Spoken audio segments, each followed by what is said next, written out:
the law of the jungle. It's the only law that matters. Dad, they've got guns. You shouldn't be out here. What are you doing? Stop! I've got to get my girls out of here. I'm coming back. See you too. It's nice to be doing things in person. I'm like, Yeah, it's isn't just, it? I did a Zoom one yesterday and it's like, it's quite But dreamy. you're American, right? I am, but I live here. Okay. Yeah. Lived here about 9 years. 9 years? Yeah, I'm like well-versed. I don't sound it, but I'm quite well-versed in like the, you So know. can you say, all right, mate, I'll see you down the pub later? All right, mate, see you down the pub. Very good. My partner's British, so I pick up a lot, like little things. I say chaps quite a lot, which always throws people. They're like, you sound weird saying that. I'm wasting our time, sorry. It's all right, go for it.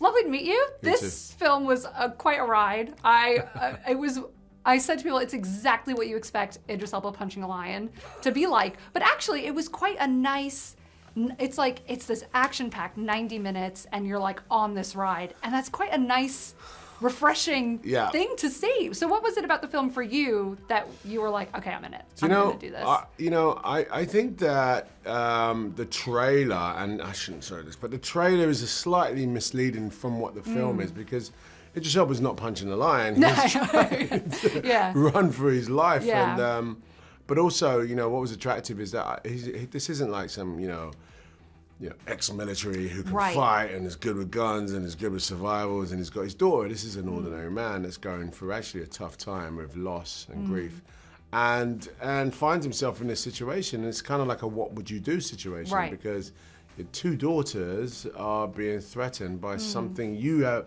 no understanding of, like this rogue lion, and it's scary, right? So I was attracted to putting all those ingredients into one pot and trying to make a film that is, to your point, escapism for an hour and a half. Get in there, throw your popcorn at the screen and just lose it. Yeah. I thought it was interesting as well, the character, because he's a doctor, the moments where you think he's gonna panic, he doesn't. He's very like, I need you to breathe. I need you to get that. There's that calm sort of energy to it that was also a nice change from these, like you're saying, the kind of military action-y guy. Yeah, there's a dad in that character, and there's definitely not an action hero, because I was watching the movie going, oh my days. Yeah. I'm like, you couldn't scream any louder. Yeah. What was there like any sort of, obviously you didn't fight a real lion. There was CGI involved in that, which you must be very au fait with all the other work you've done. Were there any kind of mishaps or interesting things that happened in that process? Because obviously you're dealing with someone who's mimicking the physicality of this animal. I mean, it was funny because how we got into it. The guy that was playing the lion as a character in the grey suit was a lovely guy. He's a stunt performer, animal performer as well, and he liked to growl. I was like, hey man, they're going to put the sound in later.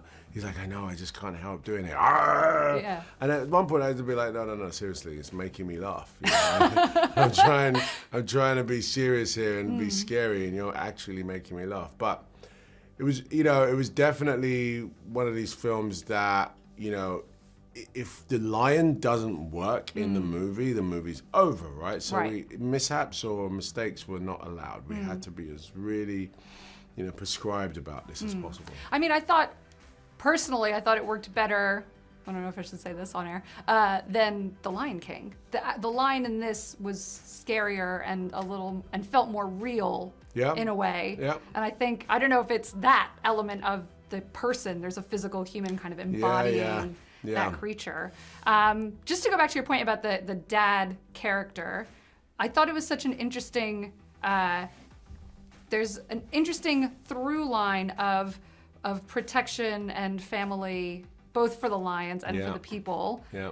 Was that something that you felt like was in the text? How much of like your experience as a dad and as a man was imbued into that character, and how much was already there in the dialogue for you? The setup was pretty much set up. It was a dad going on back to South Africa with his two kids, but the nuancing was definitely something that we sat and round-tabled for a couple of weeks, just sort of talking through, what does this mean? Would I say that as a father?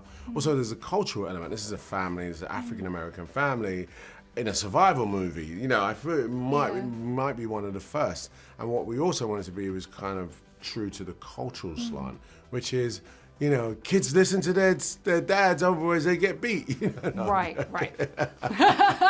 And that's just a cultural thing. But in this movie, we had to play against that because, you know, Mare, my daughter, the oldest one, she's just a bit like, I'm doing my own thing, Dad. Right. You know, and we, you know, had a lot of ingredients to manage to make this, you know, feel sort of relatable.